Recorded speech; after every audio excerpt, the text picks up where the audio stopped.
जय गुरुदेव।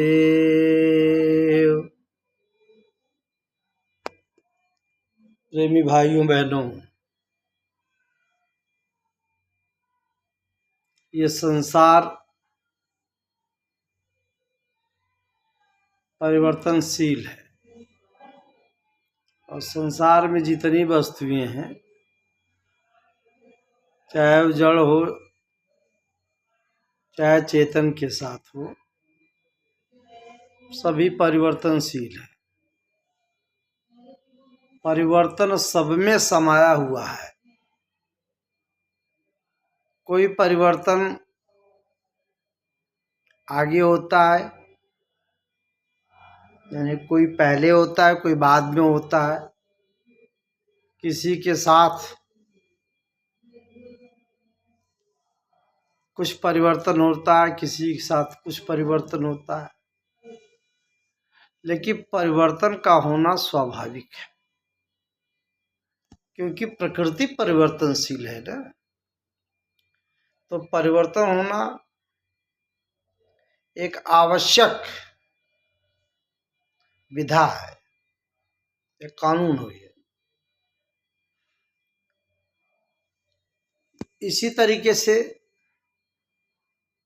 मनुष्य के जीवन में परिवर्तन हमेशा होता रहता है। कभी सुख है, कभी दुख है, कभी अमीरी है, कभी गरीबी है, कभी धन बल है, कभी जन बल है। किसी न किसी तरीके से किसी न किसी के साथ परिवर्तन अवश्य होता है। अब इस परिवर्तन में आपके ऊपर इसका कितना प्रभाव पड़ता है,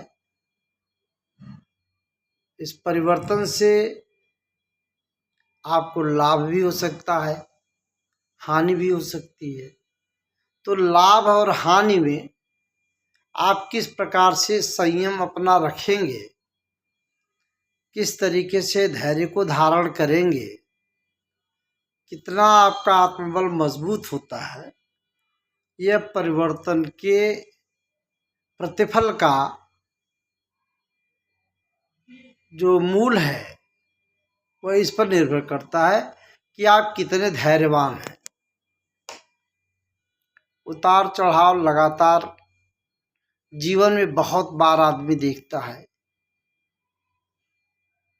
कभी परिवार के साथ, कभी पड़ोस के साथ, कभी समाज में, कभी अपने को खुद से महसूस होता है, कभी अपने आप को व्यक्ति अपने अंतर मन में ही परिवर्तन की दशा का दर्शन करता है।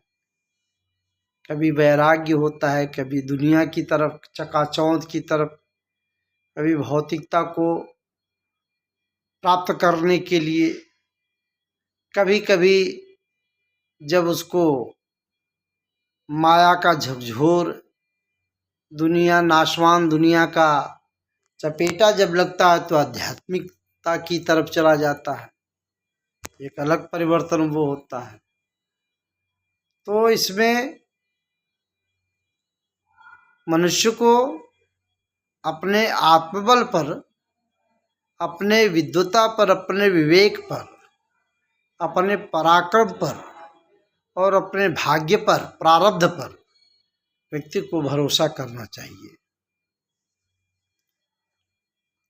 कभी क्या होता है, जैसे मान लीजिए कभी कोई व्यक्ति जो जिस वस्तु की उसको चाह होती है, वह व्यक्ति उस वस्तु को अप्राप्त हो जाता है। कभी आर्तवश, स्वार्थवश, लोभवश, मोहवश व्यक्ति आसक्ति में इतना जकड़ जाता है कि उसके अप्राप्त होने पर उसे इतना मानसिक कष्ट होता है, आत्मिक आघात में चला जाता है उस समय वो अपनी मानसिक अवस्था को स्वयं संभाल नहीं पाता। जबकि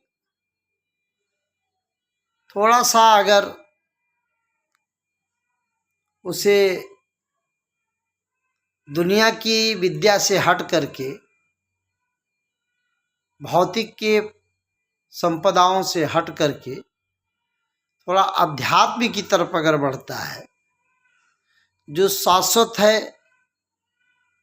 और जो जीवन के कुछ समय के अंतराल में व्यक्ति को आवश्यक रूप से ग्रहण करने की एक जिज्ञासा होती है, उधर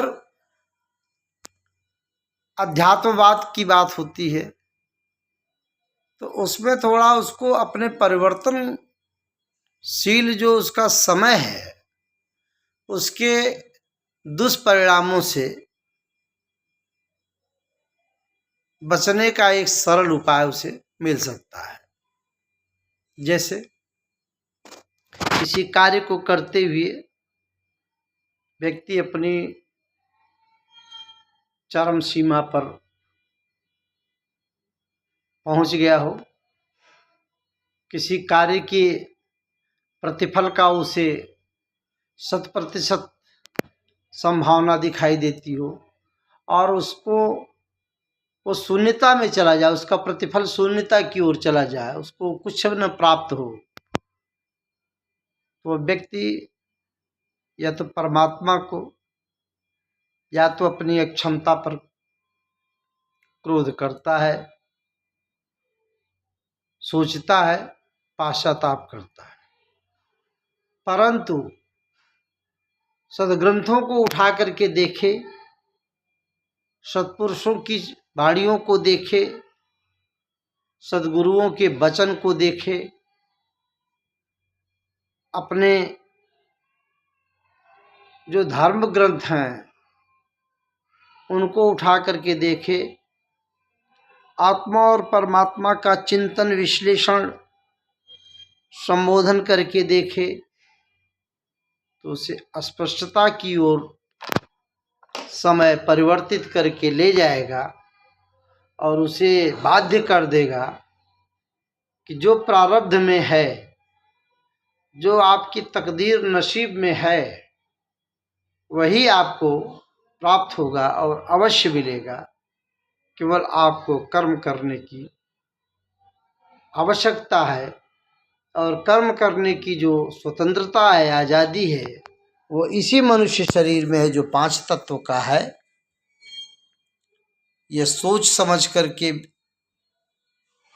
विचार विमर्श करके और उसका विश्लेषण करके ये अपने कार्य को संपादित करता है।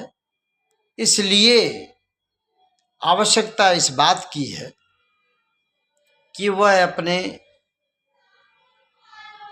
कर्मों की व्याख्या करके, जिसे महात्माओं ने 3 प्रकार के कर्मों में विभक्त किया है, एक क्रियामाण कर्म, संचित कर्म और प्रारब्ध। उन तीनों का विश्लेषण करेगा और करता है, करना भी चाहिए, तो उसे कहीं भी निराशा का दर्शन नहीं होगा, कहीं उसको निष्फलता का बोध नहीं होगा, या बोध कहें या उसको ये कहें कि उसे निष्फलता प्राप्त नहीं होगी। वह असफल होकर के भी अपने को सफल बताएगा, अपने को सफल सश्रम अपने को सफल होने का लक्ष्य बताएगा, कर्म बताएगा अपना, क्योंकि कर्म करने का अधिकार कर्मण्येवाधि अधिकारस्ते मां फलेषु कदाचन।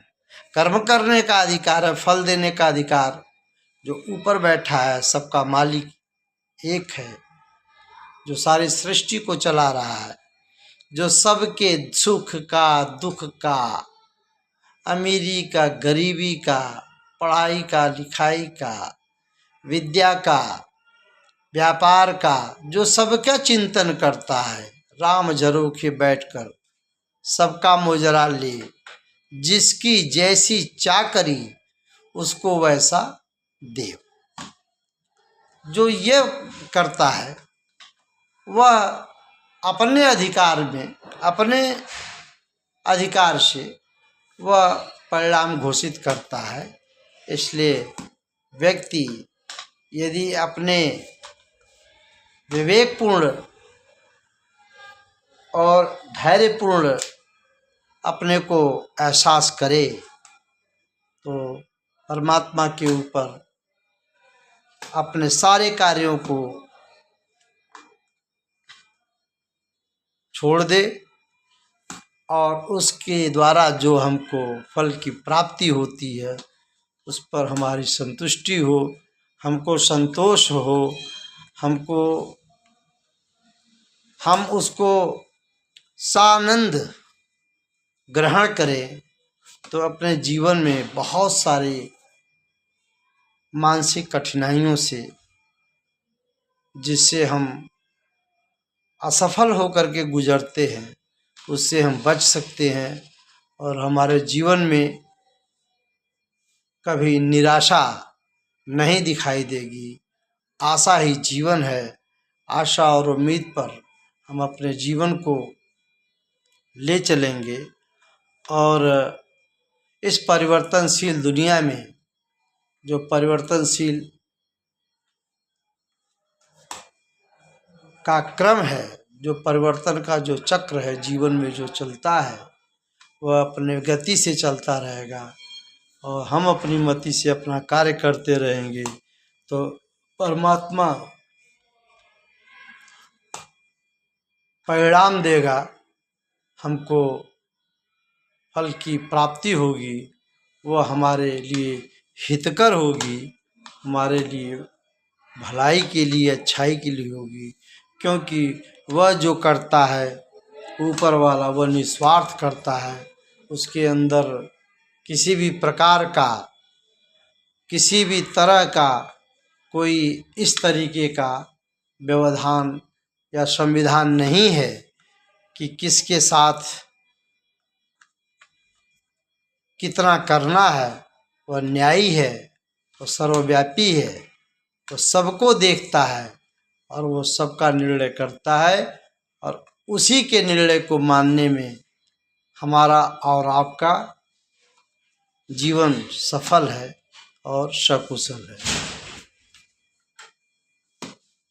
आज बस इतने ही आपसे चर्चा करते हैं। पुनः निवेदन करेंगे और आप सबसे एक प्रार्थना करते हैं कि यदि आपको हमारे इन शब्दों से कहीं ठेस पहुँचे तो हम उसके लिए क्षमा प्रार्थी हैं। और यदि आपको हमको कोई सुझाव देना है तो आपका सुझाव सादर अपेक्षित है। आप कमेंट में ज़रूर अपना सुझाव दें। आप सबको बहुत बहुत धन्यवाद। आप सबको बहुत बहुत साधुवाद। आपका जीवन मंगलमय हो, आपके जीवन में खुशियों की बहार आए। इन्हीं उम्मीद और इन्हीं पवित्र संकल्पों के साथ आपसे एक बार फिर परमात्मा के नाम का उद्घोष करते हैं। जय गुरुदेव।